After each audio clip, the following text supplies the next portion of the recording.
Hello, नाम क्या है? हेलो, आपका नाम क्या है? Promise. ಪ್ರಣೀಶ್. आपका? Eprija. ಎಪ್ರಿಜಾ. ಸೊ ಇಲ್ಲಿ ಆನ್ ದ ವೇ ಟು ಮುಕ್ತಿನಾಥ್ ಹೋಗ್ತಾ ಇದ್ವಿ. ಸೊ ನಾನು ಇದನ್ನ ಮತ್ತೆ ಮತ್ತೆ ಹೇಳ್ತೀನಿ ಅಂತ ಅನ್ಸ್ತಿದೆ, ಗೊತ್ತಿಲ್ಲ. ಇಲ್ಲಿ ಸ್ನೋಫಾಲ್ದು ಮೌಂಟೇನ್ ನೋಡ್ತೀನಿ, ಆಯ್ತಾ? ನೋಡ್ಬೋದು ನೀವು ಇಲ್ಲಿ.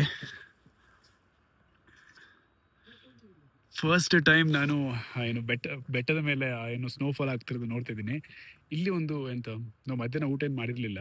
ಇಲ್ಲಿ ಏನಂದರೆ ಮ್ಯಾಗಿ ಸಿಗುತ್ತೆ, ಮತ್ತು ಈ ಥರ ಸ್ನ್ಯಾಕ್ಸ್ ಐಟಮ್ಗಳು ಸಿಗುತ್ತೆ, ಆಯಿತಾ? ರೈಸ್ ಐಟಮ್ ಎಲ್ಲ ಸಿಗಲ್ಲ, ಯಾಕಂದರೆ ಕಾಡಿದು ಬೆಟ್ಟ ಗುಡ್ಡ. ಅಲ್ಲಿಂದ ಏನೇ ತರಬೇಕಾದ್ರೂ ಇವರು ಕೂಡ ದೂರದ ಪೋಖ್ರದಿಂದ ತರಬೇಕಾಗುತ್ತೆ.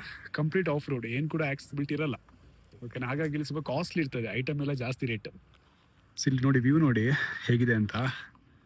ಇದರ ಮುಂದ್ಗಡೆ ಹಿಮಾಲಯ ಪರ್ವತ ರೇಂಜ್ ಇದೆ ನೋಡಿ. ಇಲ್ಲಿ ವ್ಯೂ ನೋಡಿ ಹೇಗಿದೆ ಅಂತ, ಆಗಿದೆ. ಇಲ್ಲೇನೋ ಮಾಡ್ತಿದ್ದಾರೆ ಬ್ರೋ ಇವರು. ಸಣ್ಣ ಟೀ ಶಾಪ್ ಚೆನ್ನಾಗಿದೆ.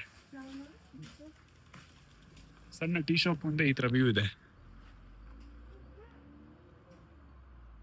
ಈ ರೂಟಲ್ಲಿ ಈ ತರ ಮರಗಳೇ ಕಾಣುತ್ತೆ, ಆಯ್ತಾ? ಮತ್ತೆ ಕಂಪ್ಲೀಟ್ ಆಗಿ ಆ ಕಡೆ ಈ ಕಡೆ ದೊಡ್ಡ ದೊಡ್ಡ ಕಲ್ಲಿನ ಬೆಟ್ಟಗಳು. ಅದರ ಮೇಲ್ಗಡೆ ನಿಮಗೆ ಫಸ್ಟ್ ಟೈಮ್ ನಾನು ಲೈಫಲ್ಲಿ ಒಂದು ಸ್ನೋಫಾಲ್ನ ನೋಡ್ತಿರೋದು. ನನಗೆ ಅದನ್ನು ಎಕ್ಸ್ಪ್ರೆಸ್ಸೇ ಮಾಡೋಕ್ಕಾಗ್ತಿಲ್ಲ ಬಿಡಿ.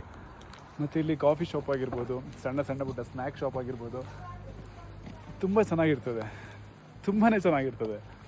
ಜಸ್ಟ್ ನೋಡಿ ವ್ಯೂ ಹೇಗಿದೆ ಅಂತ. ವಾವ್, ಮಾತೇ ಬರ್ತಿಲ್ಲ ಪ್ಲೀಸ್ ನೋಡಿ.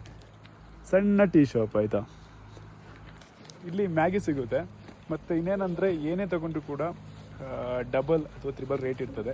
ಅದು ಏನೂ ಮಾಡೋಕ್ಕಾಗಲ್ಲ. ಇವ್ರಿಗೆ ಯಾವುದೇ ಐಟಮ್ ತೊಗೋಬೇಕಾದ್ರೂ ಕೂಡ ತುಂಬ ದೂರದಿಂದ ಗಾಡಿಗಳು ಮಾಡಿಕೊಂಡು ಆಫ್ ರೋಡಲ್ಲಿ ತರ್ತಾರೆ. ಹಾಗಾಗಿ ಕಾಮನ್ ಆಗಿ ರೇಟ್ ಜಾಸ್ತಿ ಇರುತ್ತೆ.